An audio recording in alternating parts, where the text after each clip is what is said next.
We're off. Hello, my name is Brad Bodnerchuk, and welcome to the Half a Dozen Hospitality Podcast, where we discuss everything hospitality, from the food on the plate to the teams that make it happen and the community that drives this industry forward. On this podcast, we sit down and chat with some of the most exciting, inspiring, and innovative minds that make up one of the most dynamic industries that there is today. And today, I have the pleasure of being joined by none other than Jill Van Gene from FATSO. Welcome to the show, Jill. Hello. I was super nervous about that intro, but I got through it. Jill's surname is spelt V-A-N space G-Y-N. You got it. So I really badly wanted to call her Gin or Gin. As long as it's not Gine, I'm happy. I don't care what you call me. Amazing. I will say thank you a lot. It's just in me. It's how I was brought up. So thank you again so much for making time for me. Of course.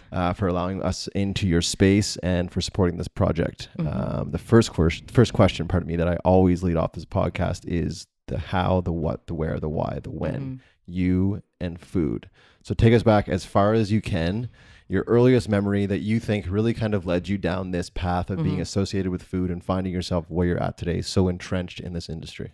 Yeah. So, I mean, I'm trying to think of my earliest experience with food, but one of the things I think that's always drawn me back to food, because I never set out to be in the food industry yet for the past, I don't know, gosh, it's going to date me, 20 years. Yeah. I've always been brought back around to being involved with food in some capacity. So my family has always been super food oriented. And I think I really got an appreciation for food when I was 14. My mom's a university professor at UVic and here in Victoria.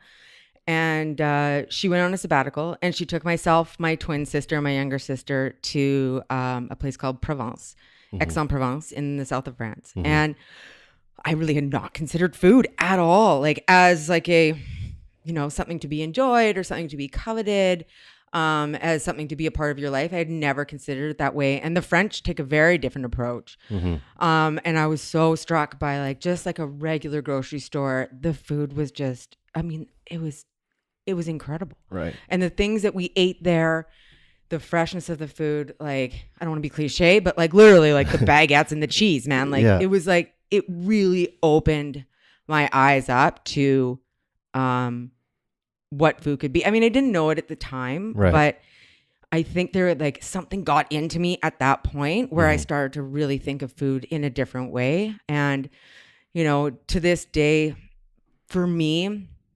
food is deeply, deeply tied to heritage and family. Okay. It's deeply tied to our experience as human beings. And I'm a food writer. I write for Eat Magazine. I've been writing for them for over 3 years now. Oh, cool. I had no idea. Yeah. So, and that's a local magazine for people who are not from Victoria. We are so lucky to have a print publication that focuses on food and the local scene, but also in recent months or in the past year or so, we've really been able to broaden that perspective. I'll talk a little bit more about that later probably, but in my writing, I've been really fortunate. I had, up until recently, an editor. He passed away about a month and a half ago. We were really close. His name's Gary Hines. He's just prolific. I mean, he's amazing. But he really allowed me to flex into the politics of food. So I've really been able to explore those ideas. So from an early age, food was always tied to family for me. And in the past year, I've really enjoyed exploring those ideas a little bit more and looking deeper into what food means to people and how it interacts with our society. What does food mean to you? I mean, a deep question, but yeah.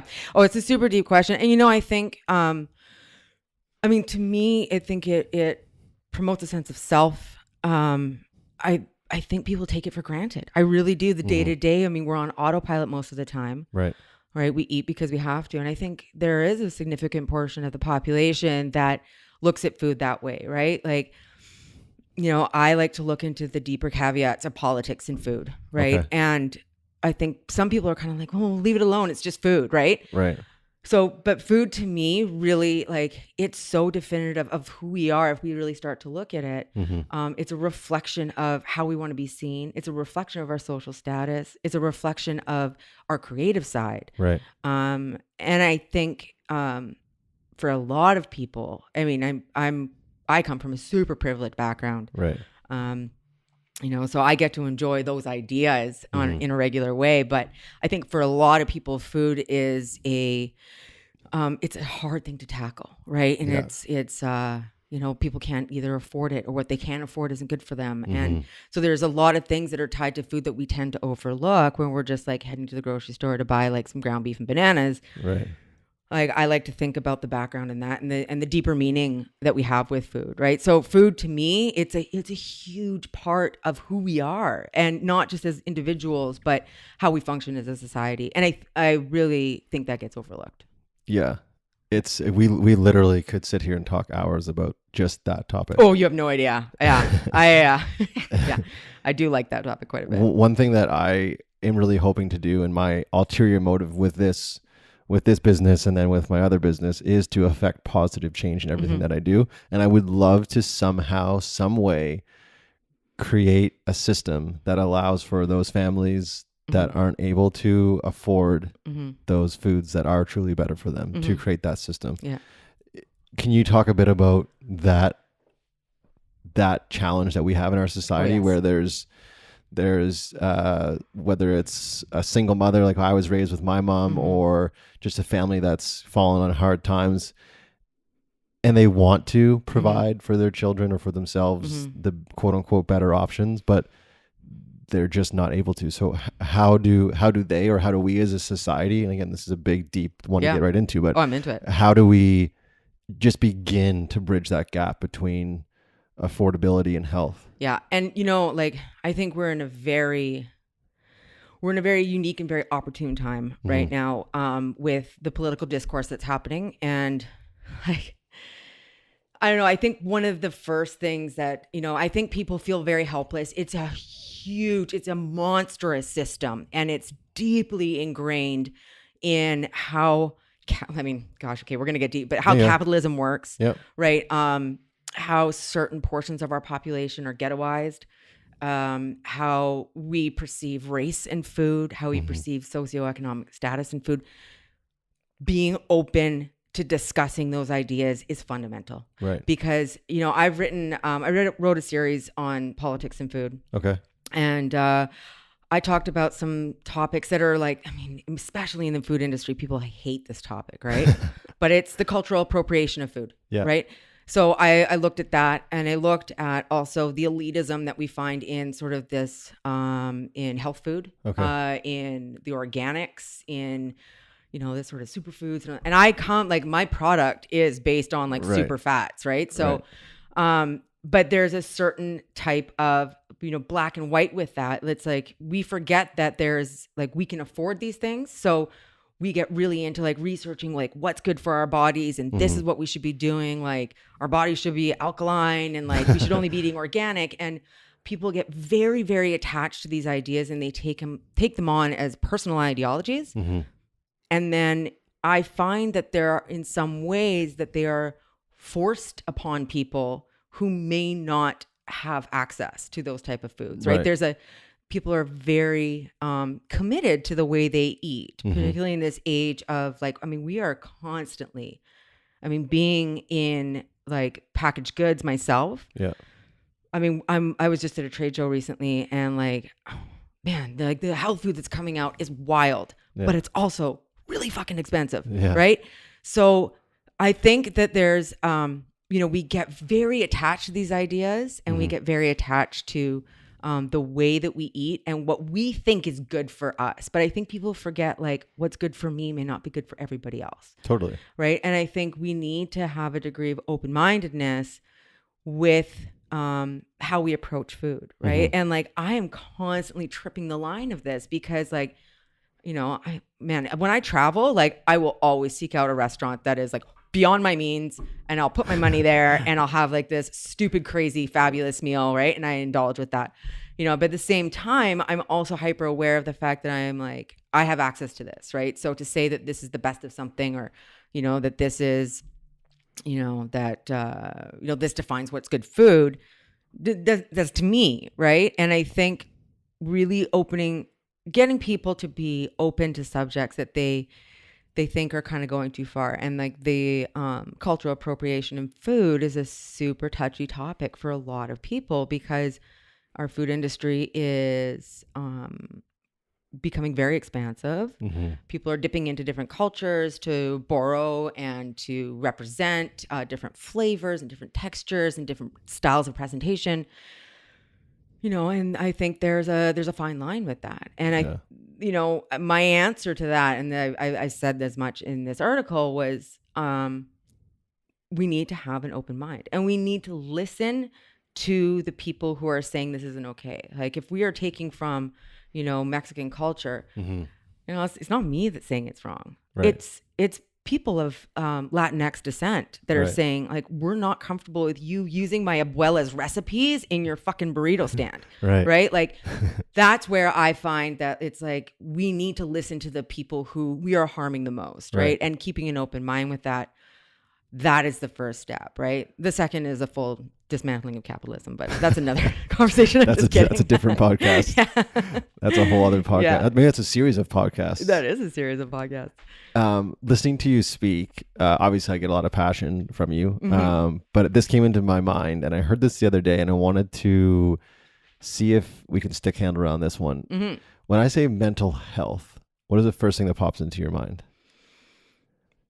Okay, so I'll be candid, and I've been open about this before. So I'm in recovery from drugs and alcohol. I'm 8 years sober. So congratulations. Thank you. So, I mean, keeping in mind that we are talking about the hospitality industry. Yeah. Well, yes and no. We can put on like really long tails on lots of different kites on this show. Yeah. So. Okay. Good. I have very strong feelings about how we approach mental health. So, but when I say mental health, what do you think? What do you hear? You hear, and I'm just gonna throw something at you. Yeah. You hear not mentally well. Yeah. You hear not mentally strong. Yeah. Right. When I say organic food, what do you hear? You hear healthier, more expensive. Yeah. When I say non-GMO, probably the same thing. The point of my question is this: why can't it just be food? Like, why, you know what I mean? Why can't when I say mental health to you, you're like, oh, that means that like you're mentally healthy? No, and well, I mean that speaks to there are two very distinct things, I think. I mean, mental health is such a loaded term, right? We think of somebody that is, I think for a lot of people, when we say mental health, we think schizophrenic. Yeah. Right. And we think of, the way that the mental illness has been portrayed in movies and TV and the way that we've treated our mentally ill. Exactly my point. Yeah. I think with food, I think, I don't know why people can't go deeper with food. Right. And the thing is that we're doing it. I mean, intrinsically it's happening, but we're not giving it the recognition it deserves. Right. I think a lot of it is because it becomes mundane day to day. And most of us are not food writers. Most of us are not in the food industry. Therefore, why are we thinking about this? Right. Yeah. And I think it becomes a means to an end. Particularly, I look at this in CrossFit and weightlifting, in, bodybuilding and all this sort of stuff. There's a very restricted palette. I just feel it's getting better, but I know that you've probably seen these. You probably have friends that post these pictures of their meal prep on Sunday. God damn it. Yeah. It drives me fucking crazy. That's a good unfollow for me right there. I don't want to see your steamed carrots and your boiled chickens. I find that it becomes a means to an end. I'm sorry, I've probably just offended half your listenership. So no, you know what? That's okay. They got thick skin. They have thick skin.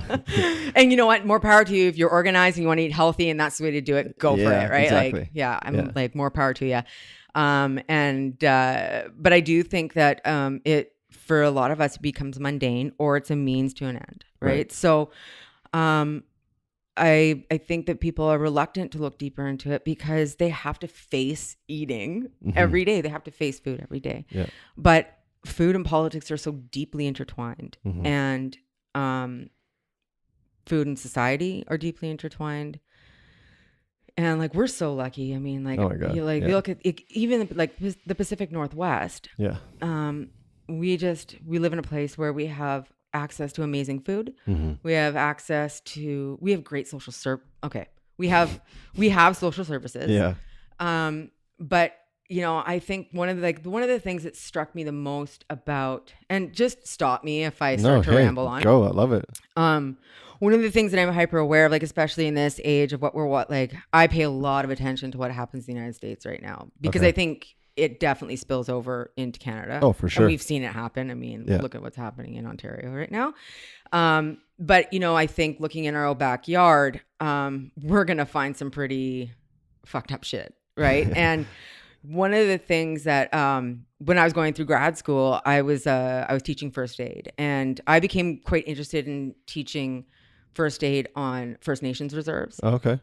And I started to do a little bit of research around it, because one of the things that's going to come up is like heart attack and stroke and cardiovascular disease. And you start to look at the causes of this and like why these things, like why our First Nations populations have a higher likelihood of having cardiovascular disease, right? Or diabetes, for example.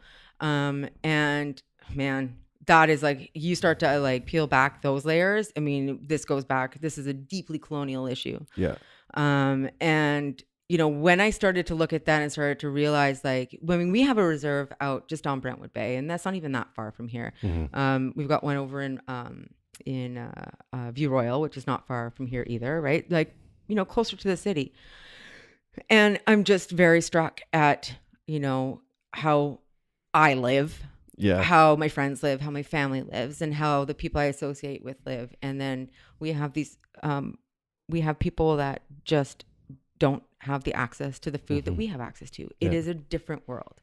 Yeah. Right. It's different silos just all over, which is so, for me, it's such a challenge, because as a country, we always promote and preach like inclusivity, and everyone is like brothers, sisters, friends, but it really isn't that way. And I'm challenged by that. Many issues, not even just food, many social issues, as someone that lives and works and pays taxes in this province and lives in downtown Vancouver. And we all know, well, most of us listening know the issues that we face in downtown Vancouver. And like, what is the answer to that? How do we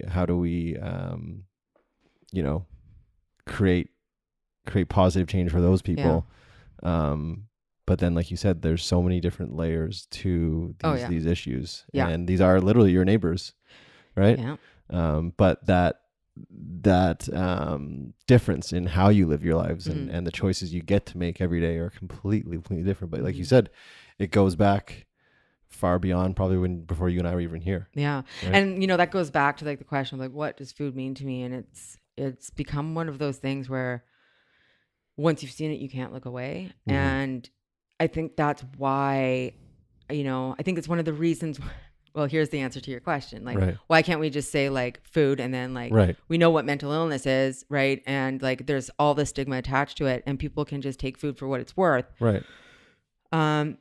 Once we start to look at like what we're eating and what we have access to, and then we start to match it up against, all of these uglier sides of it, I think there's it's something that we are not going to be able to look away from. Right. And I get it. Like, man, people just want to like eat their dinner, and and I don't want to like spoil anybody's appetite with this. But I do think it is important for people to start looking at their food in like a more basic way, as opposed to just like, this is just what we're eating. Like, I would so love to see people really start to investigate like their style of eating and what impacts that has, like not just on the environment. I mean, I think people are doing their best. Like, I really do. I think like if you're vegan, like that's your jam. That's great. Like, and if you're like not into plastics, like good for you. Like, tell your friends and family. But like, but I think that we have a social responsibility, and it's not just with food. I mean, we talk about the downtown east side, and I mean, even here, like we've got this tent city that's being bounced around. And, it was funny because my husband and I used to live close to where the tent city was. Okay. But they recently migrated to the park that was right across the street from the house that I lived in. Oh, wow. And, somebody shared it to my page, and, clearly, because they know my views on this stuff. Like I'm I don't even know if I'm a liberal. I think I'm way left of that. But, it creates these weird feelings in me because I'm like, oh yeah, now it's at my doorstep. Right. And, I really had, even though I don't live there anymore, I really took the opportunity to like investigate those feelings because I feel like it's my social responsibility to get uncomfortable. It makes me a better person. Yeah. And I really do try to not force ideas on people. I think some of my family would probably disagree with me, but they're family, right? They get to hear all of that stuff. But like my friends and family know how I think about these things. Right. I'm also very like okay with people having their own views. I think again, some people would disagree with me on that. But at the end of the day, I like what I really want for people to do is to really consider not only like the facts, but like take an active interest in your life and the lives of the people around you. Yeah. That's how we start to create positive change, right? Like this downtown east side issue, like you can see it in the comments, on any type of Facebook post or, we see it with the tent city here and it's gross. It's really gross, right? And what I see in those type of people who are like these junkies, these like these low lives, like they're lazy, they've made this choice, is like they have shut their minds down to this broader idea of like, hey, we should maybe not like look at like day-to-day choice. We should look at like, where are these broader segments of the population coming from? What has their experience been? Right. And the same thing is true of food. And, I think that we are responsible for understanding food because it is like, it's such an important part of our lives. Yeah. Right. And being mindless with it, we're neglecting a significant part of how we interact with food. It's challenging though, because we are so inundated day in and day out. Like everyone only has so much bandwidth, right? Oh, yeah. And like you said, most people, and this is a hasty generalization, but most people just want to sit down and enjoy their food. Yeah. Right? They don't want to have to think about it. Yeah. And that's fair. Yeah. Like, and to each their own. But I think, like you said, how powerful would it be to sit down at this table with a beautiful meal and talk about that, and not just like, oh, this is a nice meal. Like, let's talk about like how this happened, when it happened, all those things. Yeah. I think that's really important. But you are going to ruffle some feathers and you're going to challenge some people. But something you said just not too long ago is getting uncomfortable. And God, I mean, as much as I hate it, I love it at the same time, right? It's I heard a while ago, and I not so much a quote, it's more of a theory. Like there's imbalance. Imbalance is like where you want to be. Balance is what comes after. It's all good. Balance is what comes after the imbalance, and imbalance is where you learn and grow and find out more about yourself and your community and what your standards are, et cetera, et cetera. And I find when you are in balance, it's almost like eerie. It is eerie, right? When things are really good, that's when I start looking around and going, okay, what's the issue? And that goes back to the whole, like, if it gets to the point where it's been a month and I haven't questioned anything about the food on my plate or the food in my fridge, okay, I should probably take a step back and think about this a little bit deeper. Yeah. Yeah. So when you are sitting at this table and you do have friends and family here, how do you have those conversations and how are they received? Yeah, I mean, I'm fortunate enough to be able to express a lot of this thought in like concise and edited work. Right. Like really edited work. Yeah. And so I've been able to flesh out those own ideas for myself. But this dining room table, this is for me a really important place. My dad built this table, and I know most of you guys can't see it, but it's a beautiful arbutus table that my dad made, and it's like, stunning. I don't know, 6 feet long, 7 feet long. Yeah. And it was harvested from their place over on Sydney Island, and we got it as a wedding present. And we are known for our dinner parties. We have like a sort of a small group of people that we have over quite often. Yeah. And what I try to do is not try and wreck a dinner party by being like, let's talk about cultural appropriation and food, because people don't want to talk about it. A lot of my friends are not on that same wavelength as me, right? I mean, they get where I'm coming from, but like I have deeper views on that. But one of the ways that I like to, honor this space and like the food that we cook here is I do everything from scratch. And, I I really enjoy, like, I love cooking. I don't even know if it's, I love cooking. I think it's more like I love feeding people. Yeah. Right. Heck yeah. And my husband knows this. Like, I am a baker at heart, Okay. but I am not a good baker. Guilty. I make a mean pie. I've perfected my pie crust over like 2.5 years. And here is a little secret for all you listeners out there. No, screw the butter. Just use tender flake and go off the recipe on the back. I am telling you. Oh, wow. Yeah. No, I've done butter crust. I have done like all lard, like actual lard crust. And like, what is tender flake? It's like a block of lard. It's the block. It's the yellow pack. Yeah, I know it. I've seen it. My grandmother uses it. Yeah, it's vegetable oil. But I'm telling you, like, I used to bake out of stress, and I'm veering from the topic very far. But no, hey, this is what we do. But it was funny because a couple of weeks ago, I was like, finally found myself with like a moment to breathe, and I was like, well, I'm gonna make a pie crust. And I said to Chris, like, I'm like, I just haven't baked in so long. Like, it's so therapeutic for me. And like literally 5 minutes later, I was like swearing my head off. I've broken a sweat. Yeah. The pie crust is like not coming together. It's just a big like blob of gum. Like, it was disgusting. And he was like, oh, therapeutic, huh? Like, yeah. But I do like creating things. But, having those conversations with people, I mean, I know that there's a time and place. Like, the time and place is a podcast where you're asked about your views on food. That's a great spot to do it. Yeah. And if we get into a conversation, I do know I have to tailor myself because not everybody has the views that I do. Right. But, in terms of like having people around this dining room table, and how we serve our food and how we enjoy our food and who we enjoy it with is super important to me. And like, I'm always trying to learn new skills in the kitchen. I just, my cousin, we went on, he's great at making pasta and wow. Yeah. So he taught me how to do that. I've got like a little pasta roller, and then I taught him how to make like bread in the old school way of proofing. And, so we swap sort of techniques and, survival skills of food. That's cool. Yeah. It's been really good. I do tend to, I know that there's a time and place for these things, and in the media is a great place for them. Heck yeah. This is a great platform for it. I think this is I feel so lucky that I started this project, and shout out to everyone that's done this before me and inspired me to do it. But it really allows for you and I to sit down or whoever to sit down and unedited, no filters, say what we want to say and just put it out there. I think there are so many challenges that we have in the world today, in our world, but there are so many beautiful things as well, and so many opportunities. And I think this podcast and projects like what you're doing with FATSO, it's amplified. It can grow so much because of the gifts that we have today, like with the power of media. Yeah. Sure, call it. It can be an absolute devil at times, but it can be an absolute heaven sent at times too. Yeah. So I tend to look at it more on the positive side of things. Speaking about dinners at this table,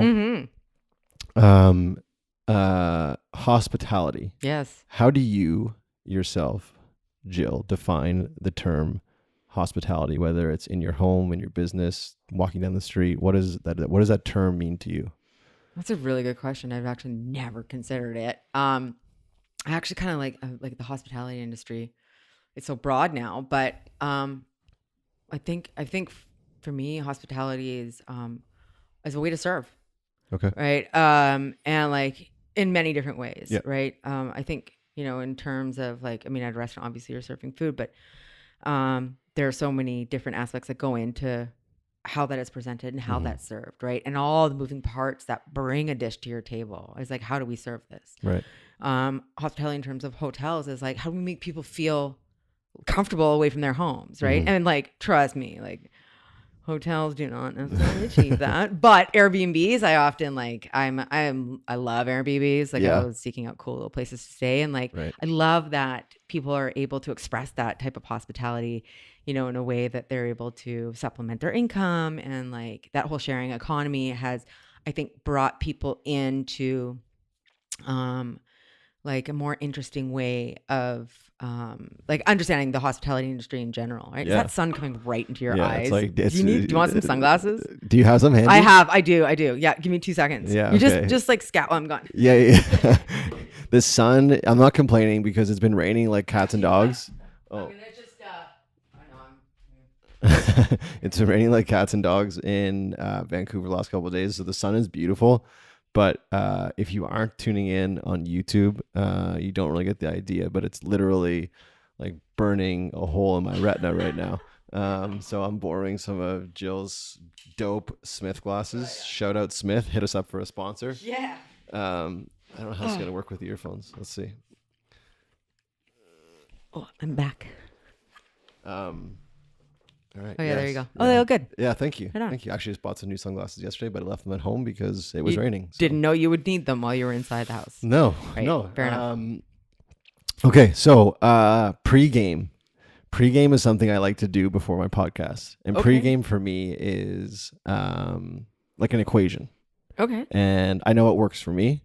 It's kind of like my hype, like how like I would like it to, like if I was going to play in the Super Bowl, like that I would be like in my locker with my headphones on with like either some Tony Robbins with some cool music or listening to like a Kobe Bryant speech, something like that. So driving here today, I had on my J. Cole. I'm a really big hip hop fan. I don't know if you're a hip hop fan or not, but so I had J. Cole on as I was driving here, and that's like my pregame to get into like the right mindset to show up here for you today and for the listeners. So when you are approaching a dinner in your house or an event for FATSO, what are you doing, or are you conscious about, okay, like it's go time? Oh, God. Do you have a pregame? Do you have an equation?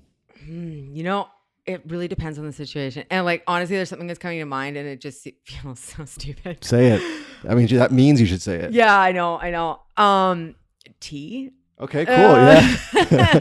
Okay. Yeah. So I don't know. Tea for me, like I need it. Like. Okay. Is it the caffeine or is it? No, because I don't really. My jam is rooibos tea with a little bit of almond milk, but right. No, I just like, I find that those are the moments that like I get quiet and I can kind of like chill out a little bit. I'm a pretty wound up person. Right. I don't know if I need pregame to get excited about things, to be honest with you. Like, yeah, I'm the same. I don't necessarily treat it like I need to be hyped up, but it's just like to get me in the right frame of mind to make sure that I'm showing up how I want to show up. So it's like I said, it's like an equation for me. I know if I do this, then everything is going to be, it's like reps in the gym, right? I know if I do this many reps in the gym that when it comes time to do it on the floor, then it's going to be good. Yeah. So I'm just interested to see, like, because you do have so much natural energy, if you did have something that you could share that you find kind of gets you in the zone, but it sounds like tea is your thing to like focus you in. That's like the thing that, like, when shit hits the fan, like if I have a cup of tea, I won't panic. Okay. Is a super therapeutic thing for me. I'm really specific about how my tea is made, and I like travel with my own tea bags. I'm a little anal about it, but like, you know, for me, it's the moment of silence, right? And like, I think to like a few things that I've done recently where they were super high pressure, and like I need that moment of silence. Right. And like, I am not a silent person. I'm pretty loud. I take up a lot of space, and but for some reason, like I do need like that quiet time and like the ability to breathe and like to find that center. Right. Is a little bit, I don't know. It's not like a meditate or anything, but like I a form of it, maybe. Yeah. I definitely need that. Like, I am a super high energy person, and it's funny because I feel like there's like this dual self where there's like such a desire to be at rest, but like there's like too much to get done. Yeah, way too much to get done. Changing speeds. Let's talk about FATSO. Sure. I how do I say this? So Jill and I both have been in the CrossFit community, and I always loved that in the CrossFit community, I could go up to a woman and call her a beast. Yeah. And that is almost like endearing. It's like, well, thank you so much. It's a compliment. It's a compliment. Yeah. So, whereas if I walked into a bar in university 10 years ago, I was like, hey, you're a beast, I probably would have gotten a drink thrown in my face. Oh yeah, you would have. Yeah. But one thing that I've been challenged a bit with coming on and doing the show with you, I always just call you fat. I always just call you Fatso. Everybody does. That's cool. I'm fine with it. So if you're cool with me calling you Fatso, let's talk about that business. Let's talk Yeah. about what's in a name. Let's talk about what's in the package. Let's talk about everything. So Okay. I didn't realize this, and I educated myself before I came here, but you purchased FATSO in did. 2016, which did. is cool. Yeah. And I didn't realize it. I didn't want to even know about it because I like for this podcast to be like an exploration for me For sure. and my listeners. Yeah. I want it to be as organic as it can be. So Yeah. I stopped reading there. So why FATSO? Mhm. Why this business? Why do we find ourselves here Yeah. at this table with a FATSO t-shirt on talking about this product? Yeah, so like it's funny because I mean, it's kind of that old story too. It's like I didn't set out to be like a peanut butter baron, but Right. here we are. But yeah, there was a lot of moving parts to come together that brought FATSO into my life. The first was, so I went back to school. Okay. And I went and got a master's degree. Right. And I actually went and worked. I was doing my research in northern Uganda. So I was up on like the border of South Sudan and Congo. Damn. So I was doing research on the nexus of post-conflict societies and the emergence of like an oil industry. So that was like, yeah, I know it was pretty far away from peanut butter, but you know, whatever. Yeah. So I was there and I had actually already started writing for Eat Magazine. And like, I was just, you know, like, food was like a lot, like it was a big part of my life. And then moving to a place that I've been in a cycle of like over 40 years of conflict.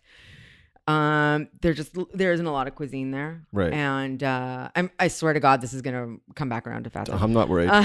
So when I got there, because I remember asking actually my research advisor, I was like, 'cause she had been there, she had lived there and worked for the UN while she was there. And I was like, so what's the food like? And she was like, I don't even know how to answer that question. She was like, I don't know. She's like, get used to goat. Right. Like, so I did. Well, I kind of never got used to goat, but I love goat. It was just like the way it was prepared sometimes. So yeah, so it's a lot of boiled millet flour, boiled corn flour, goat, chicken if you're lucky.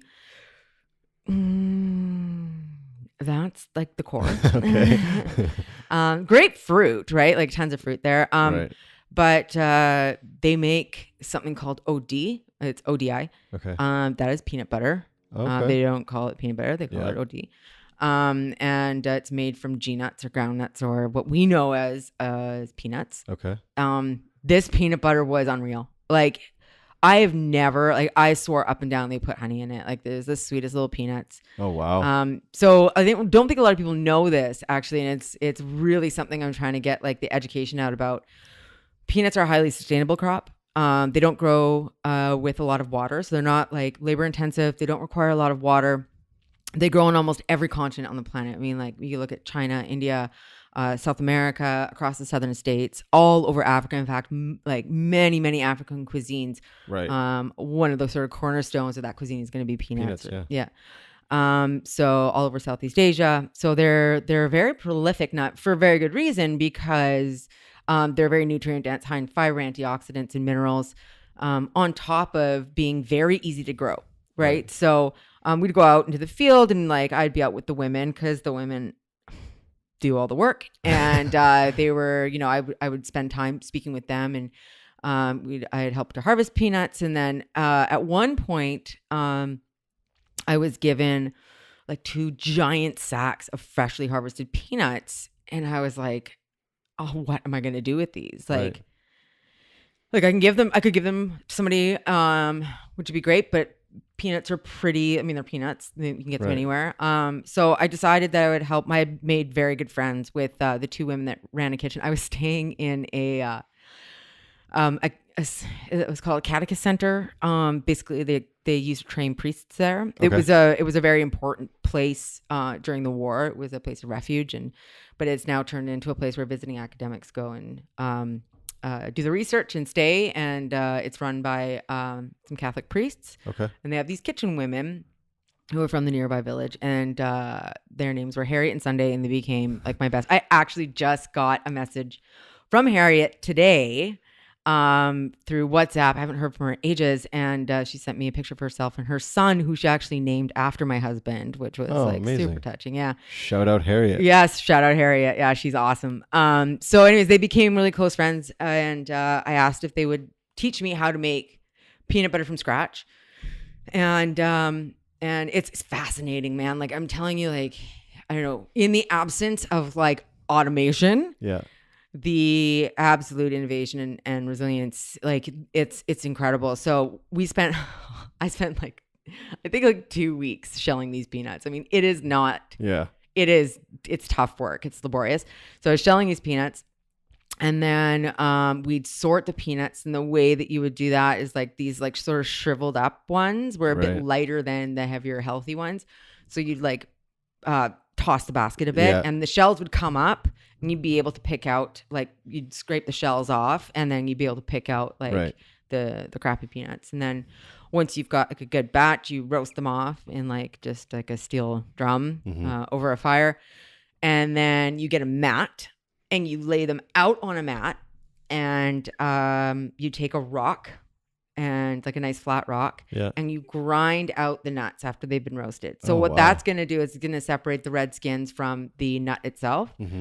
You put all of that skins and nut into a big basket, and they have these large, wide, flat woven baskets, and you go find a good breeze, and you get a bucket, and you pour the skin and nut sort of mixture into the bucket.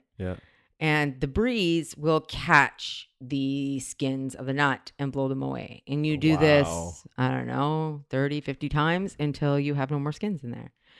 And then you take it to what they would call like a trading center. So they're all over there. They have like just like general supplies and stuff.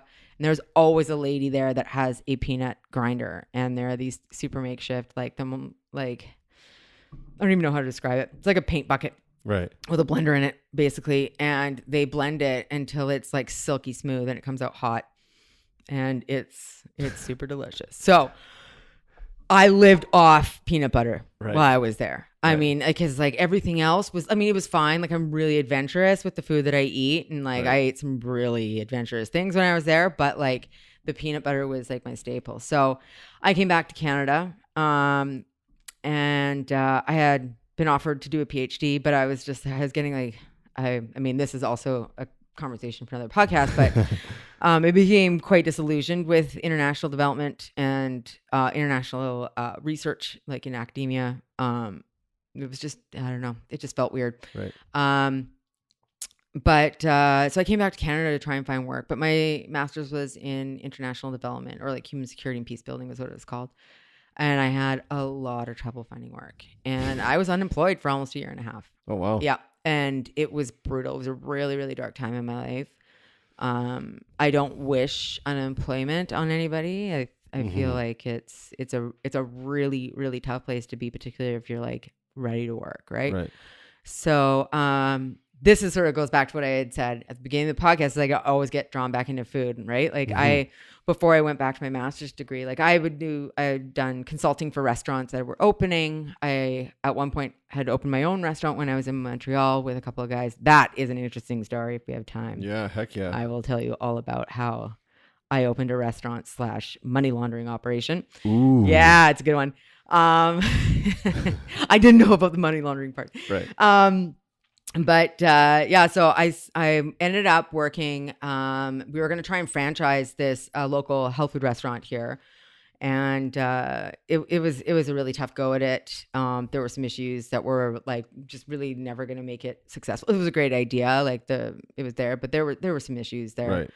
So I was kind of floundering in this job, like just being like, what the hell am I going to do? Like, I'm not using my degree, and we were selling this product FATSO at this little health food restaurant. And I knew that it was around at like 2 or 3 other retail locations.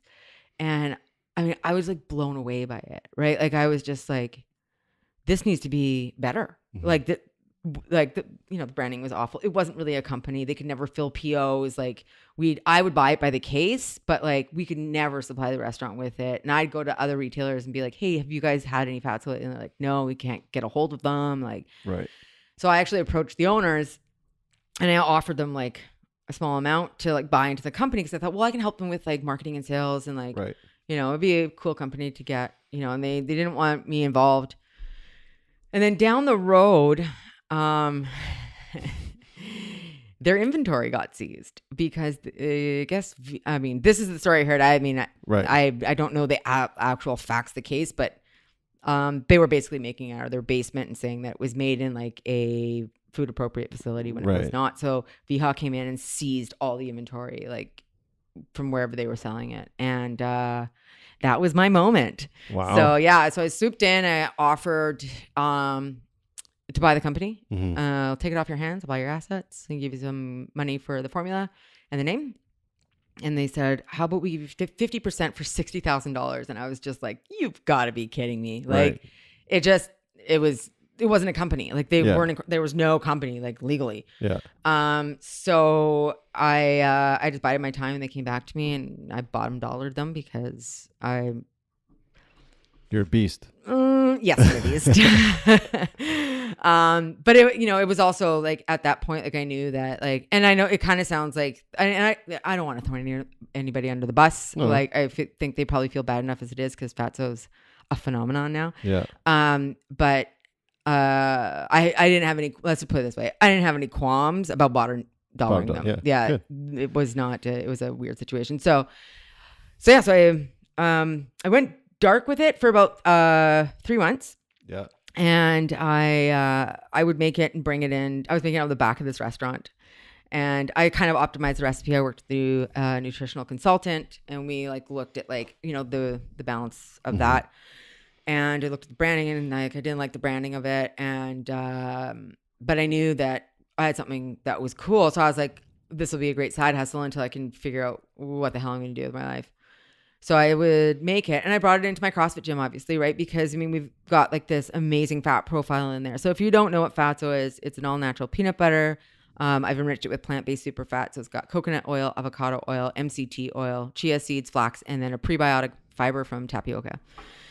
So I bring it into my gym and it just like really, I could tell that it was like, this was a thing. Right. And like people were, getting addicted to it and like just became super loyal. And so over the 3 months, I built up a social media following. I went about repairing a lot of the retail relationships that had been damaged by the previous owners.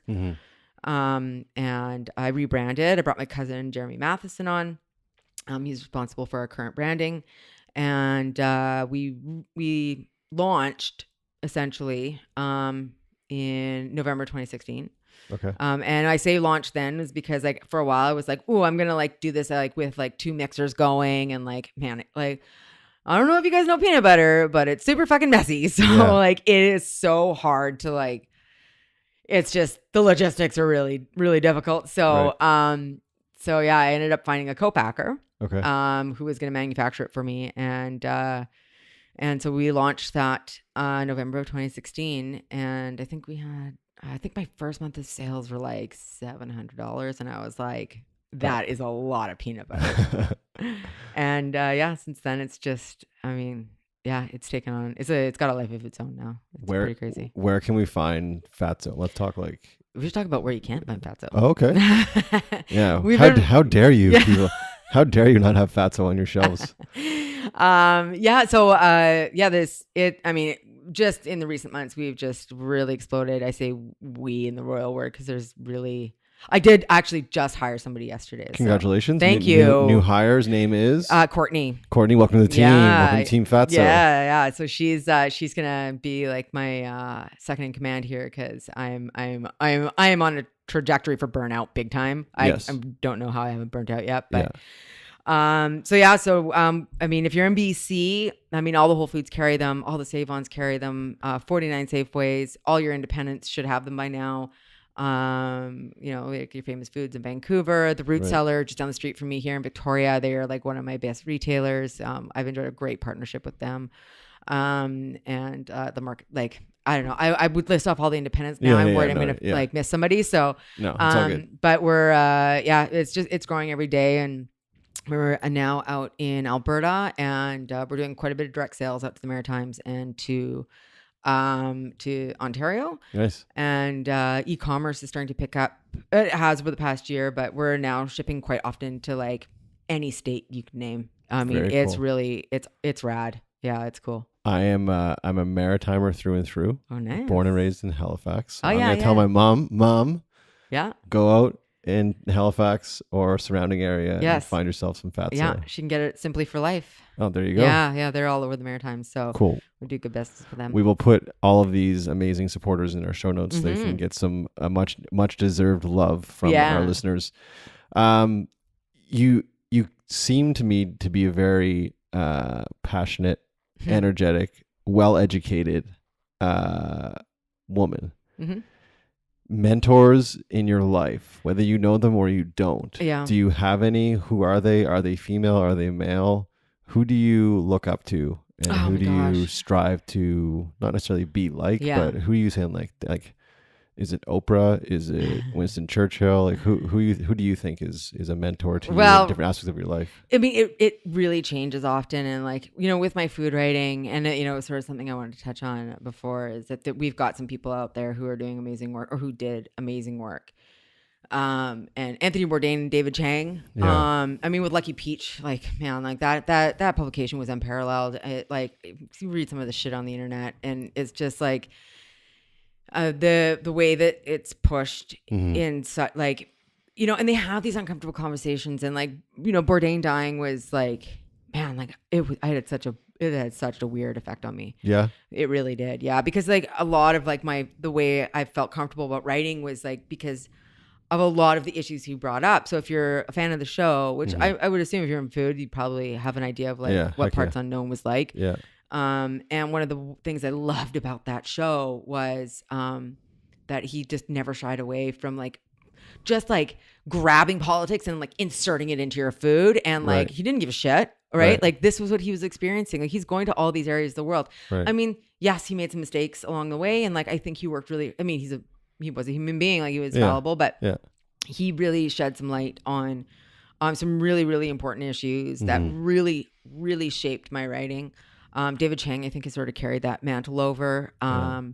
And he's with his Netflix show, Ugly Delicious. Like, again, they bring up these really like challenging topics. In terms of FATSO, like, there's just so many amazing like women and female entrepreneurs that, God, probably unpopular opinion here too. No, I'm not a fan of like the whole lady boss. Yeah. I'm a boss. Like, well, whatever. I'm not even a boss. I just like, I have a peanut butter company, but I don't like to, like the support. Here's the thing.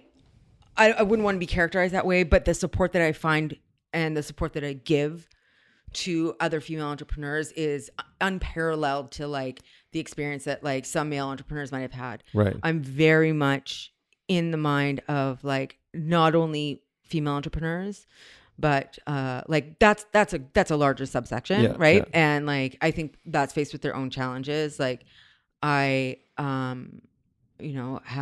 had a really hard time getting taken seriously. I mean, I think partially because I was really new to like the whole grocery scene. Right. And that scene is like, I don't think people know that there's like, it's dog eat dog. Oh, it is deadly, man. Yeah. It's brutal. It's pretty cutthroat. So I had a hard time getting taken seriously, like walking in through the doors, and it was just like, oh, this is just another, woman doing a side hustle, right? Another lady boss. And like, so fighting that sort of, and it's like, no, like, I didn't know this when I got into FATSO, but like, I can say it without cringing. Like, I'm really good at business. Like, I'm good at this job. Like, FATSO was not an original idea of mine, but I certainly made FATSO what it is today. Exactly. Right.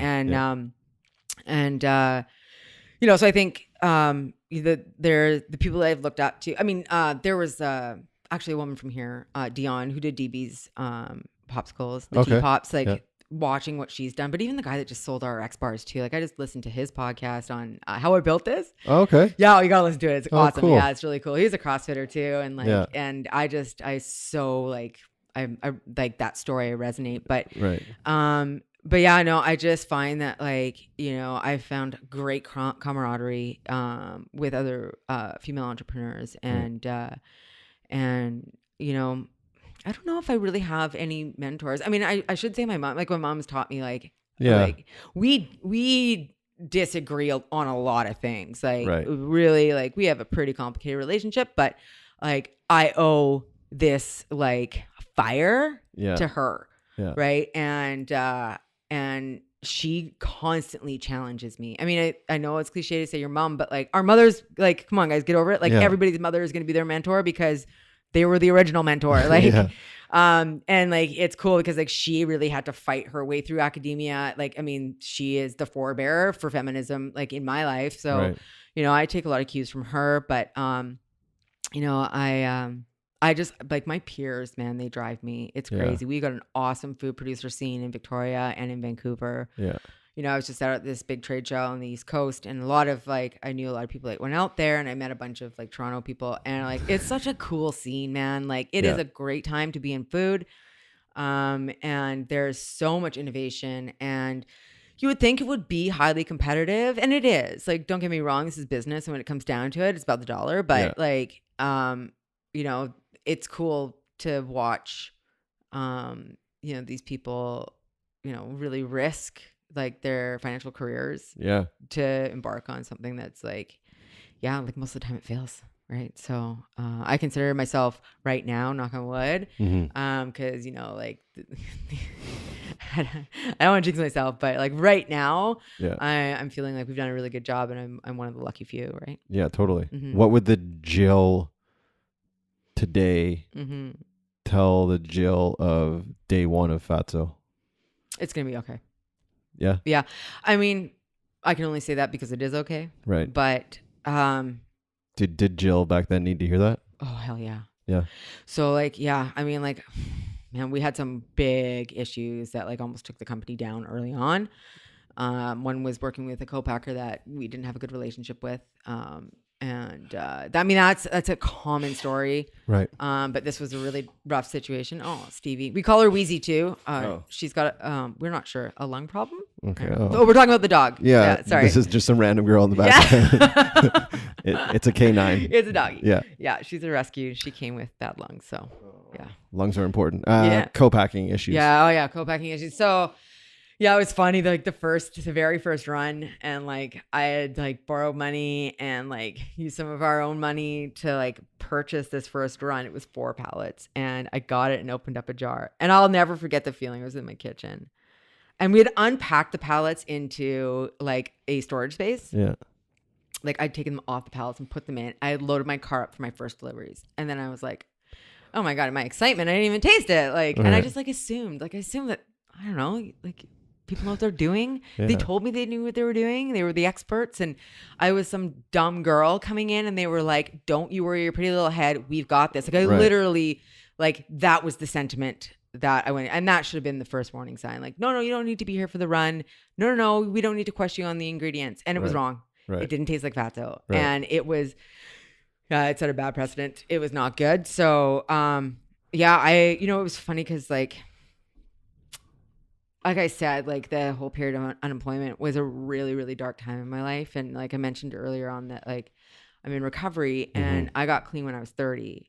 And, I spent a couple of years trying to figure out what I wanted to do. And then I was like, and my first degree was in political science, and I'd studied, international relations and international development. And I thought, well, I'm going to go back and do that. And, so, like we're told that nowadays, like 15, 20 years ago, it was like if you don't get a bachelor's degree. Oh God, yeah. Right? Like you're going to be unemployable. So what did we all do? We went and got bachelor's degrees. And by the time we had our bachelor's degrees, they were like, you're not going to get anywhere until you have a master's degree. Yeah. So I did that. And so it was like, and it was a new time in my life, right? Like I had really screwed up like the previous 15 years, right? And like I thought like this is it has to get better, right? And it did for like a long period of time, right? Like, but being unemployed brought me back into that. So, launching a new business, I mean, I know that you've got listeners out there that are probably in recovery and they will relate to this, but like there's this, you just live with a constant like self-doubt. Right. Right. And you live with a lot of like fear and like, because like this is your second chance, right? You can't fuck it up. Right. So I remember being in my kitchen and tasting that first batch and just like thinking, I'm going to get hate mail. Yeah. People are going to hate me for this. Like, it was just such negative self-talk. And like, I felt myself slipping back into this really dark period. And I Right. was like, because it was like one of these like harebrained schemes that Jill comes up with. Like, oh, Jill's got a peanut butter company now. Like, Right. let's see how far this lasts. Right. Right. So it was hard. It was really hard to get myself out of that frame of mind because I needed this to work. Right. Because I was like, I mean, I don't know what else to do at this point, right? I couldn't even get an administrative position in the government.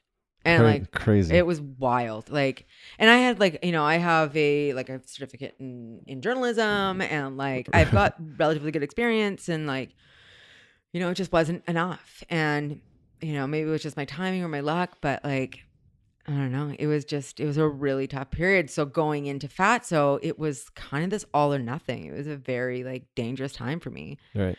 But you know what? Like, again, the support of my peers, like I quickly like,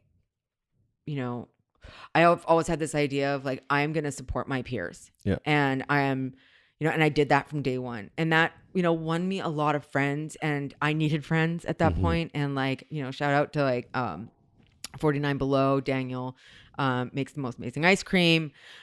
He's local. He does a subscription ice cream, and Jessica from Singing Bowl Granola. And I'm probably going to miss like so many people, but like I got support early on. Right. And, I've always had this idea that, as the company has grown, I've used my company as a platform. I've used it to give back to my community.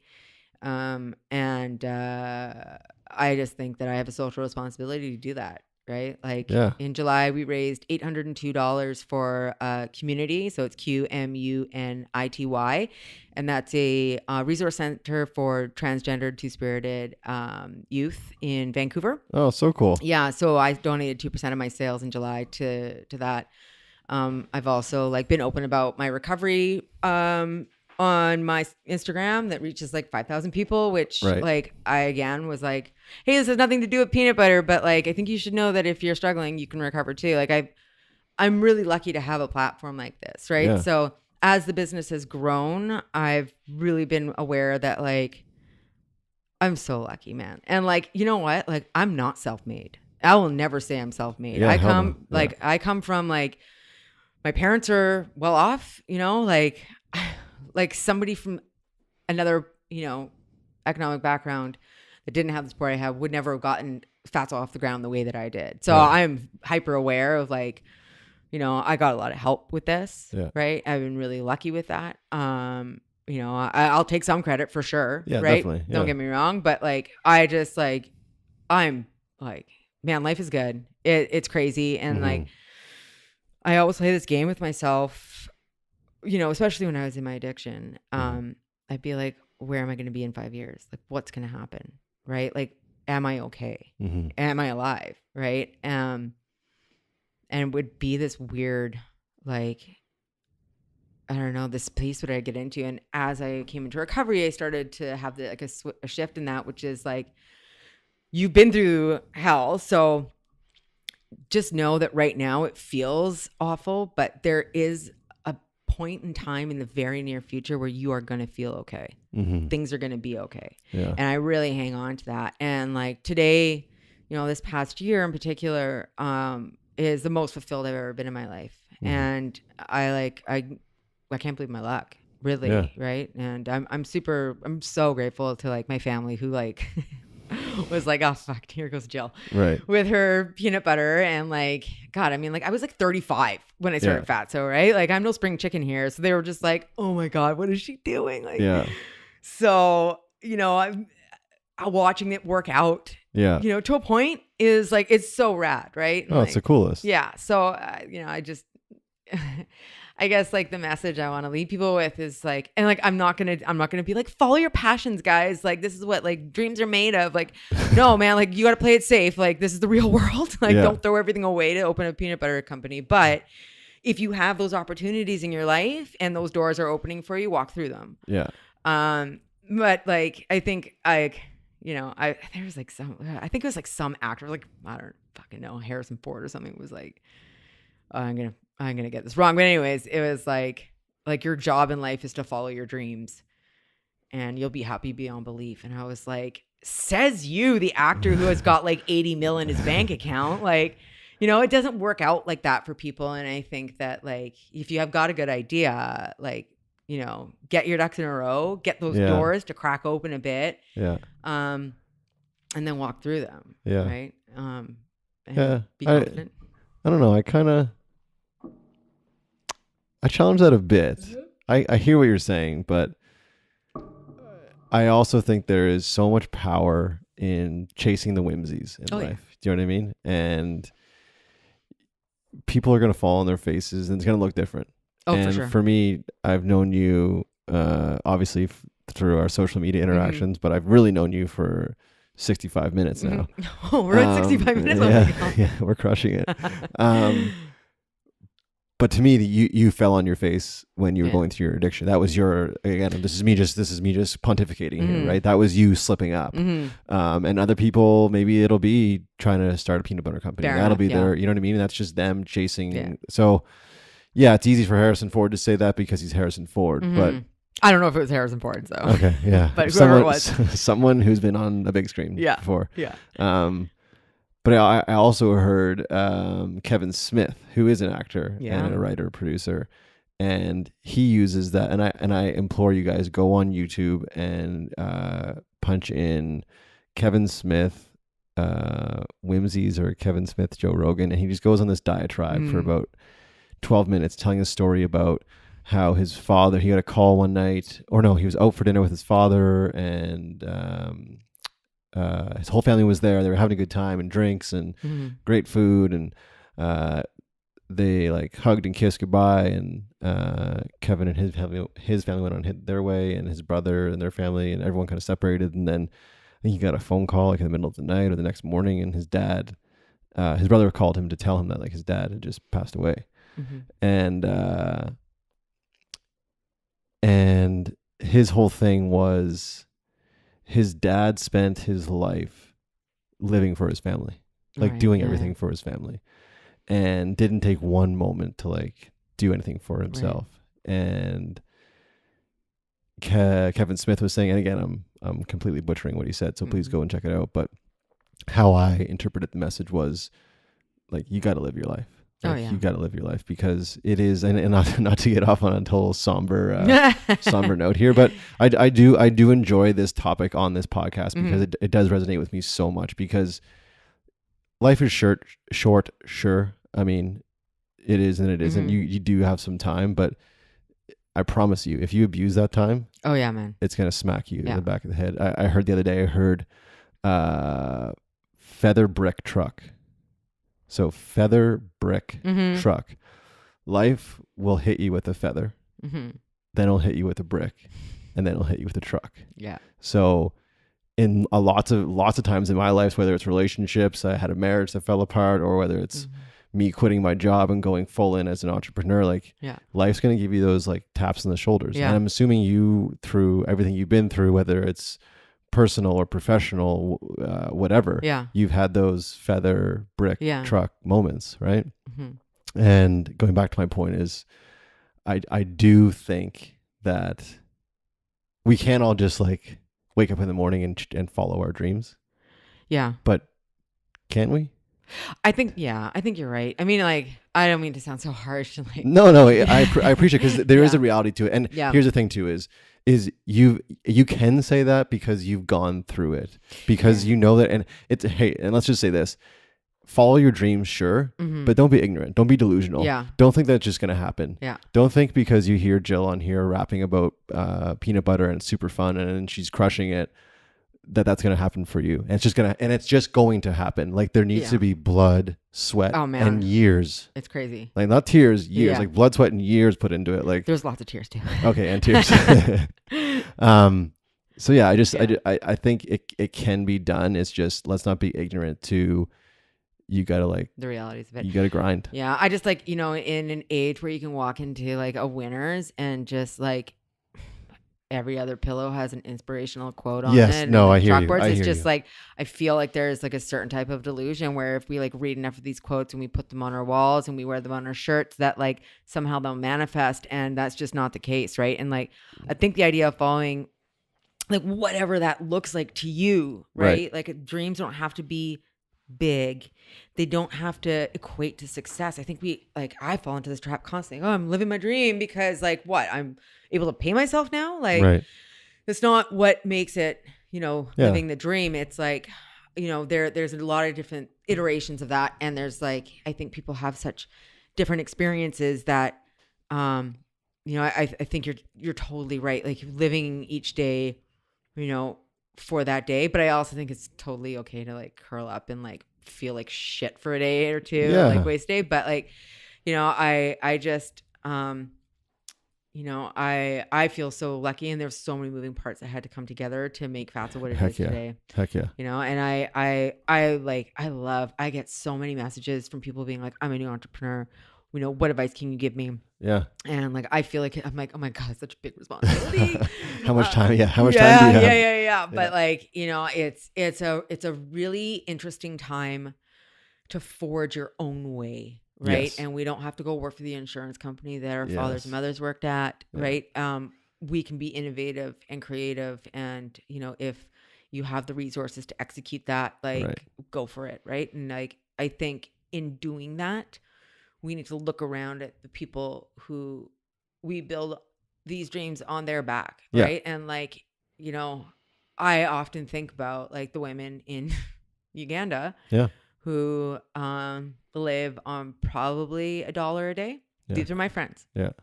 Yeah, we send money back to them occasionally, and like, we stay in touch with them, and I've used my business, as I said, to give back. But like, I often am like, oh my God, like these women make peanut butter to survive. Like I'm making peanut butter because it's awesome and it's like FATSO and like people love it, and like I am so aware of that, like that dichotomy and like that.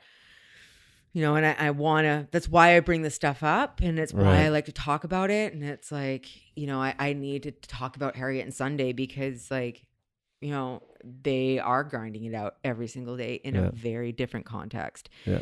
And so as I grow, right, and as I become more successful, like keeping myself aware of like, how this impacts other people. And like one of the things that I get, I'm really at odds with right now, if I'm going to be totally honest with you about FATSO, is keeping health food accessible. Yeah.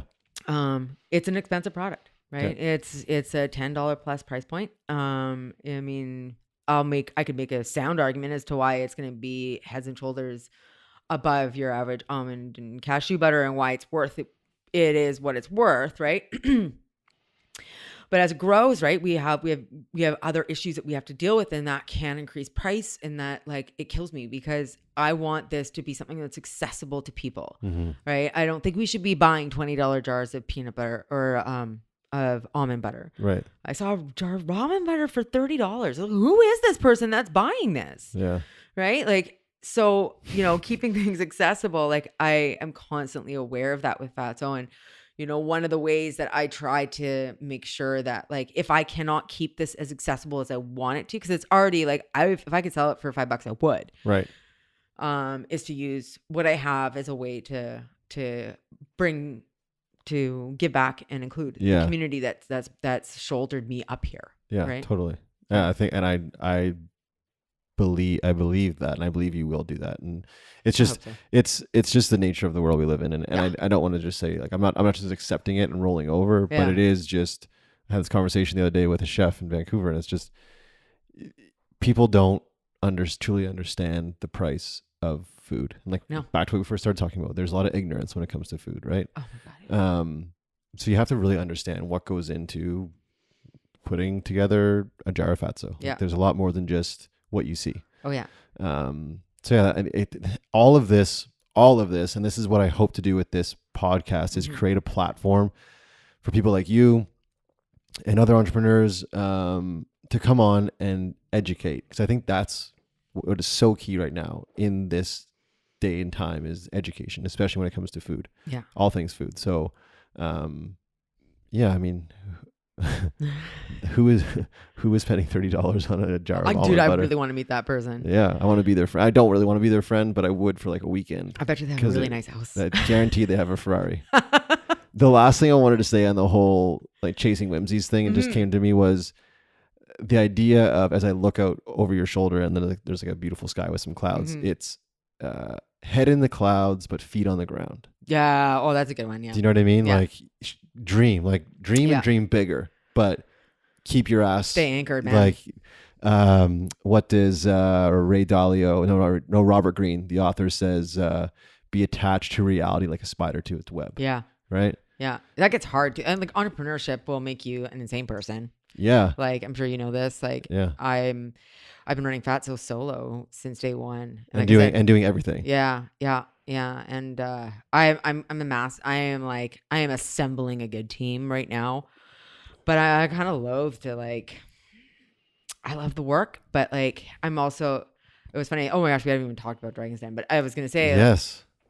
Just for those of you who don't know, I'll be on Dragon's Den September 27th at 8 p.m. on CBC. So that's this coming Thursday. 5 days away. So we're gonna drop this episode on, when should we drop it? I don't know. You want? Should we drop it on the, what's today? Saturday. Should we drop it on Tuesday? Tuesday's a good day. Yeah. Yeah. So drop it on Tuesday. So you guys listening to this on the 25th? Yes. 4th? We're bad at math. 23rd is Sunday. 24th, 25th. I can't do live math, or I can't look anyone in the eye and do math. Yeah, no. So we'll drop it on 25th. But yeah, so talk to us more about just that, about Dragon's Den and that whole thing. Yeah. Oh, and like, you know what? If you can manage it, like, it's a great rite of passage for entrepreneurs. Like, if you got something you want to sell, man, like, it's so fun. I auditioned, I think, back in April, and then I ended up out there. Yeah, I think it was like end of February, beginning of April. I don't know. It was a while back. Anyways, right. And we're bad at math. Oh my god, so bad. So I flew out to Toronto and recorded the episode in May, and it was so fun. Like, I mean, it really is like a rite of passage. I know so many people who have auditioned or who have gone out there. You have a 1 in 3 chance of like going to Toronto, filming, and then actually getting your segment to air. Right. So it's a gamble for sure. So like for entrepreneurs that are like a little cash poor, it's not entirely doable for everybody, but if you can manage it, it's great publicity. And I kind of thrive in these high pressure situations. Like I'm good live and like on the spot. Yeah. And I always like, I remember like you have to walk up these stairs to the back of the set. And then you have to walk down the stairs into the Dragon's Den, right? And I was standing at the top of these stairs, and I was like, wanted to vomit. And then I was like, also, Jill, like, you can just leave. Right. Like, you don't have to do this. I was just like, I was a wreck, but I walked through those doors, and I was like, oh, it's on. I got this. It's fine. Did you have tea? Oh yes, I did have tea. I was like, it was the worst though, because it was that Toronto time exchange too. So I flew out, and like I had like, I had to be there at 6 a.m., which was like 3 a.m. for me. So it was like, I was a mess. I was just like, I don't know. I was like, I should probably drink 8 cups of coffee before I do this. Like, but yes, I did have tea that morning. And, I don't know. I do really thrive in those situations. Yeah. And it was funny though, because I decided like I was gonna watch a whole bunch of Dragon's Den. Yeah. Before I went out, and there was like, oh my god, every single one of them I watched, the person like bombed in some like horrifyingly humiliating way. And like there was one guy, like, I don't know what his deal is. He looked like Johnny Bravo, and like he came out. He was like, it was like some car, like it was like Airbnb for cars, or I don't know what it was. Anyways, some car app. And he like came out, and like he was super handsome, and he was like the top in his field for like sales or something. And I noticed that his shirt was untucked, and I was like, is this guy unhinged? Like, what is his problem? Like, he was in a business suit and his shirt was untucked. No. Yeah, it was bad. So anyways, he's like standing there, and I was like, all right, not a big deal. It's just the style. And then like, he's like halfway through his sentence, and he clasps his hands in front of him, and he literally like powers down like a robot, like it's you. And he just starts looking at the ground, and his partner's like staring at him, and like dragons are staring at him. And I'm like, so I'm watching this. That was the last Dragon's Den episode I watched. Oh, perfect. if that guy can go in there all confidence and swagger Yeah. and shut down in the middle, Yeah. I was like, that could definitely happen to me. So I was like, I can't watch this shit anymore. I feel like, do you know samurais used to meditate on their death? Like they used to sit there and meditate about dying before they go into battle. So that's like what you did. So like it doesn't matter. Yeah. You've already accepted the worst that could happen. That's a very good point, actually. Because I was like, worst case scenario. The thing that terrified me about it is like in those situations, you're guaranteed to get on the air though. Oh yeah. The more humiliating you are, it's polarizing. It's one or the other. Either you're a guy that's with his shirt untucked and you just stare at the ground and they're like, that's great TV, or you're someone like yourself who is well presented and excitable and like powerful and all those things. That's cool. I have to ask only because we're gonna drop this on Tuesday. I know you can't say, but like, was it a good trip or was it a bad trip? Okay, so what I can tell you is it was a really great experience, right? And FATSO comes off really well on it. So I mean, I think the powers of editing can change all that, but no, I mean, like I enjoyed a lot of the time I spent with them, and you know, one of the things actually, and this is what brought me to think about the Dragon's Den, was one of the dragons was like saying like, oh, you know, you're so much like me, like you live for the hustle, and like, do you ever sleep? And you know, I think this is a really good point to make about like with entrepreneurs and people who are self-employed or people who are just a bit work addicted. Is like, it doesn't have to be about the hustle, man. You don't have to hustle to be successful. I mean, you got to hustle to be successful, but you don't have to kill yourself either. Yeah, it doesn't have to define you. No. And like, I was kind of like, man, like I did not get into this to like, and trust me, I work 7 days a week right now. Right. And I have for the past 2 years. But I've also taken vacations. Yeah. Right. And then if people ask me like, oh, do you ever sleep? I'm like, yeah, man, solid 8 hours. Like, I sleep and then like I work out and I eat well. And like, yes, I think I'm tiptoeing into some workaholism, which is one of the reasons I now have a hire, because I'm like, I should not be like 9 o'clock at night and like packaging up Shopify stuff and like just checking one more email. And it's been brought to my attention that I'm a little bit too attached to my phone. So, because my business comes through on my phone, right? Yeah. So yeah, I like, it was funny because I felt bad because like, I mean, she is such a force. I mean, this Michelle Romanow, she's 32 years old and like, she's got the world by the balls right now. Like she is just like, and her counterpart, Manjeet Minhouse, like these two young women, who are just like the top of their game in entrepreneurship. Right. And like, you have, you know, Arlene Dickinson too, who's just like runs the show. Yeah. But yeah, I felt bad because like, I kind of think she wanted me to be like, yeah, you're like me. Right, and like, I think she thought she was paying me a compliment, but I was like, so your worth is not attached to the amount of productivity and labor you execute in your life. Hell yeah. Right? Like that is not who you are. Mm-hmm. And that's one of the things that I struggled so much with when I was unemployed, was that self-hatred and that self-loathing and that dark place I went to was because I felt useless and I felt worthless. Yeah. I was still Jill. Mm-hmm. I was still like a good person, right? Like I was really involved in my recovery community. You know, I still like, you know, practice a lot of the principles that I've been taught, and I was desperate to work, and I was working full-time job to try and find work. Right. And like, it really gave me a new perspective on like how much our self-worth is tied to our productivity as part of a workforce. Mm-hmm. And like, you know, if that's something you struggle with, like, I just want to tell you, whoever you are out there, like you're worth way more than that. Like just because like, you know, your work does not define you. Yeah. It's how you are in the world, how you move through your life. Yeah, how you show up. Yeah, so it was interesting because like it was in the moment that she said it to me, and I was like, found these words coming out of my mouth, and I was like, so much as said as like, I'm not like you.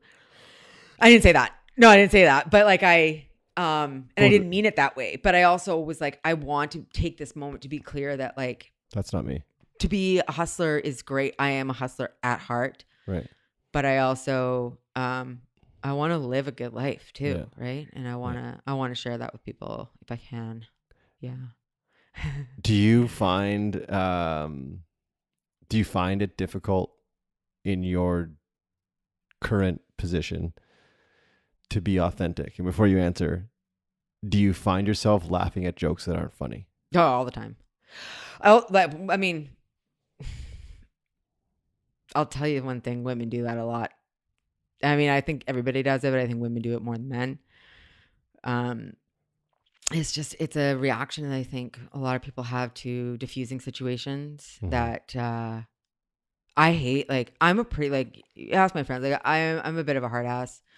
I can be pretty direct. And particularly when something treads on like a core value of mine. Right. When I get pushback or flippancy around a serious issue, like, I've decided to stand up and not take that stuff, right? Like, it's my responsibility to say something, and like, it's nice. I don't surround myself with people that like tell racist jokes anymore, so that's not an issue anymore for me. But I think a lot of the time, like, I have to put on many faces throughout the day. Right. But you know what? Like, as much as I can try and like hide behind this, like, I need to be a straightforward entrepreneur and like digestible to everybody, it just like, it comes out sideways. Like, I'm not going to be able to restrain it. I think authenticity, oh my gosh, I'm always at odds with it. Right. Like, especially like I'm writing my Instagram caption. Sometimes I'm like, who is this person? Like, and then other times I'm like, I'm just going to make this joke because I think it's funny or, but, it's a struggle because I'm not only like the face of FATSO, but like I demoed every single day or every single weekend for a year and a half. Crazy. Yeah. I mean, you saw me walking into a demo when I was in Vancouver. Yeah. Yeah. So I'm constantly, in a position where like I have to put on a face for sure. Yeah. But authenticity is important to me, but I also think that it's a pretty loaded word. I think that people tend to, it can get bastardized pretty quick. Yeah. But like, live your life. Like, and I think there's a fine line between like people being like, well, it's just who I am. Because that implies that like, well, I'm not going to change, right? Yeah. So I like to be as open-minded as possible, and like I'll always hear somebody out. But yeah, authenticity is a tough one. I don't like. We can't ever. I mean, I think we're authentic when we're children. Oh hell yeah, right? Yeah. But like, I think as we grow up, we learn these ways to protect ourselves, and like, you ask the question of, do I laugh at jokes that aren't funny all the fucking time because I have to. Right? Do you though? Yeah. No. And here's the thing is like, no, I don't, but it's not going to get me where I need to go. Right. I don't know. I just feel like it will. I feel like it will, because if that is going to be the straw that breaks the camel's back, then it's just not. And again, you do you make up your own mind. And you laugh at what you want to laugh at. But I feel like, and this is not me trying to sound ignorant or God, I'm definitely not better than anybody else, but I'm at a point right now where for me to be authentic and for me to do what I want to do in this world, I can't waste energy. And this is just a sweeping statement. I can't waste energy laughing at jokes I don't find funny. Yeah. So it's just, and I get where you're coming from. Like, you're the face of a business, you're trying to move and shake and do things. And there'll be times when you feel as though that is a must. Yeah. But why? Like, why? Yeah. And I just think that in itself is probably a whole other podcast. It is, yeah. I wish my mother raised me and my sister, and I have a huge respect for women. But I do see it a lot in women where they're laughing at jokes that aren't funny. I'm like, you don't need to do that. You don't need to make exceptions to your rules. Like, stick to your rules. Yeah. But again, when it comes to business and the bottom dollar and all of those economics, it is a little more difficult to stick handle, and maybe there's more gray area. We have now hit 90 minutes. Oh, that's a long time. That's almost a record. I wonder if people are still listening. Are you guys still there? Are you guys still there? Hello. I did want to take a second to ask you, actually not a second, that's a lie. I want to take a minute to ask you 2 questions that I ask every guest near the end of the show, and I don't prompt anyone. So if you haven't listened to a show, shame on you. But the first question is for you, Jill. I need from you your half a dozen, because the show is called the Half a Dozen Hospitality Podcast. I need your half a dozen. You can give me 1, you can give me 2, but ideally 6 of your have-tos. Stay with me here for a second. Okay. Something you've done in your life, trips you've taken, Mhm. meals you've made, movies you've seen, books you've read, something you've experienced that you would love for these people or those people to do in their lives. Something you've done that they have to do. Yeah, I knew this question was coming, and I was like, I tried to think of stuff, but I get overwhelmed by those questions. So I'm like, I'm going to be defined by these 6 things. So I have not tried to think about it. So, let me think here. Well, travel, man. I mean, like if you have the ability to travel and don't go to an all-inclusive. Yeah, screw that. Go on a fucking road trip and get lost. I've done that twice. Get lost. We loved it. Like, and like don't have an itinerary and like, try everything once. And try everything once within reason. Like ayahuasca. Yeah, man, sure. Okay. Yeah, ayahuasca. I was thinking about more food, but yeah, ayahuasca, sure. You can definitely go do that. Are you looking for permission? Or No, it just came up.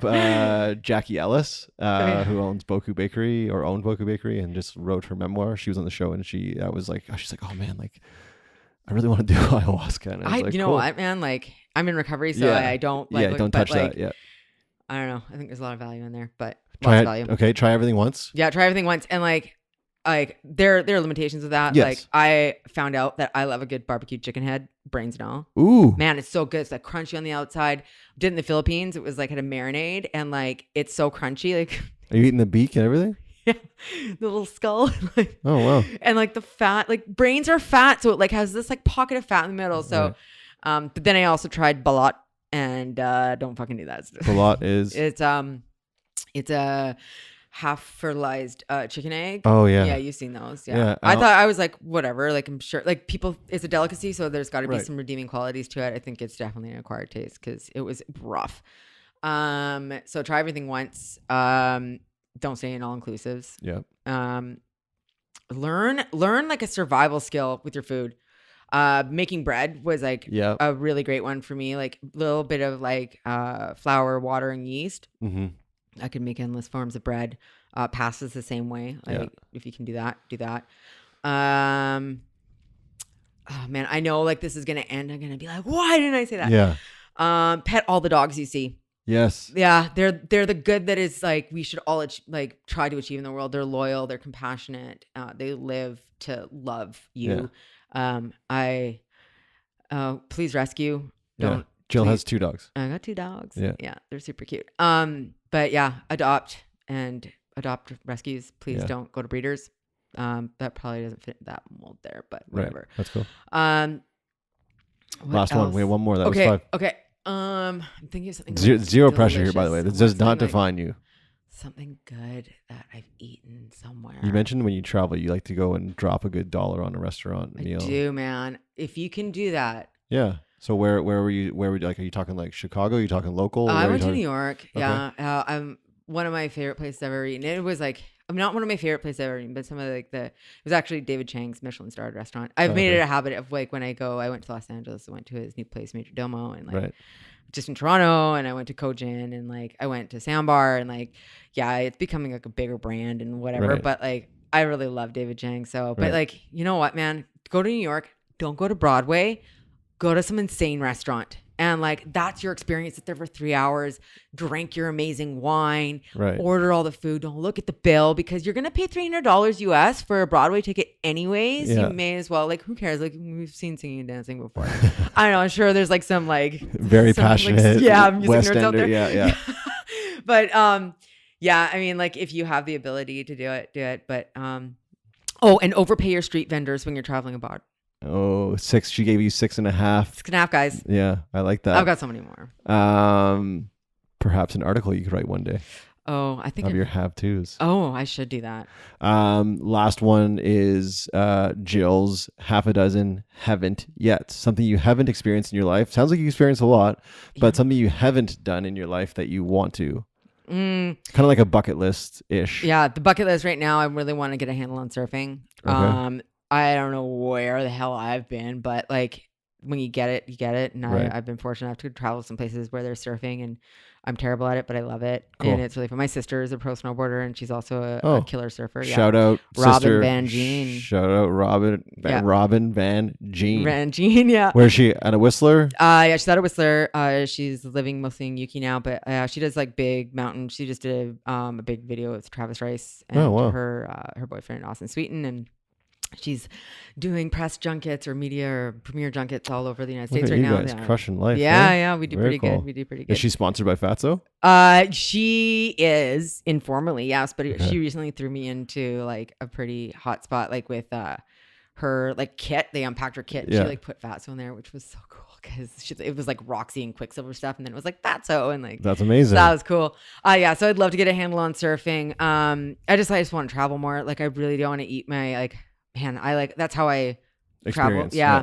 Mhm. Like this whole job like that I have is like I want to make enough money so I can travel. Mhm. Like that's the dream right now. Yeah. And like I was like I go on business trips to like Calgary, and I'm like I'm living it. Yeah, you are. Hey, it's So- still a plane. Yeah. What else? I keep thinking of places that like I want to go to. Yeah, yeah. Have a family. Okay, And cool. I know that that's kind of like, but No, it's that's awesome. it's not something that's coming easily to us. So Yeah. that's it's on the bucket list for sure. Well, I got a 14-week. She's down right now downtown Oh, Victoria. If you wow. want to take her for a spin this weekend, by all means. Oh yeah, we'll Yeah, take her. We'll take her. okay. Leave her here. Yeah. So that would be great because like as I said, we like live on a farm, and I want to share that with some Yeah, little people and Totally. raise them to be good, responsible adults. Heck I like that. Living the dream. Yeah. And you know what? I don't have a lot to ask for. I have done so much, and yeah. you know, I don't know. I could die happy, honestly. That's Like, awesome. yeah. I've recorded now. I want to say 36 Mhm. podcasts, and you are the second or the third person out of Yeah. 36. So that's awesome. Yeah. And I mean that. I think that's so awesome. Yeah. And I think you are awesome. I think your brand is awesome. And as you were talking and I was listening, who's that? Who's is home? Who's home? Oh, Javier, come here, buddy. Hey. What was that? Okay. We have guard dogs just in case. Oh, I've got a table that's being delivered. Oh yeah? Yeah, it's okay. They're gonna go bark at the door. Oh, okay. Well, okay. We're gonna close out quickly. What I was trying to say was, as I listening to you speak and watching you do what you do, I was so inspired, and I was thinking about how lucky I've been to sit across from some amazing entrepreneurs, but women. Mhm. I'm gonna shout out quickly Studio Roslyn. I'm gonna quickly shout out Kristen from Hoochie Booch. I'm gonna quickly shout out Asha and Jess from Kula Foods. Oh, they're amazing. I love their stuff. Yeah. Yeah. God, I'm missing people now. Oh my God. Oh, Jana and Shira from Grain.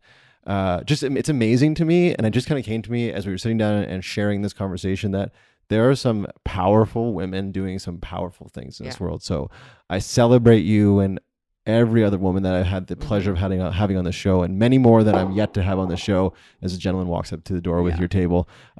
So that's it. Okay. That's 97 minutes of quality podcasting. Man, we really like went for it. I want to thank you so much again for your time. Thanks. I want to thank you guys for tuning in each and every week.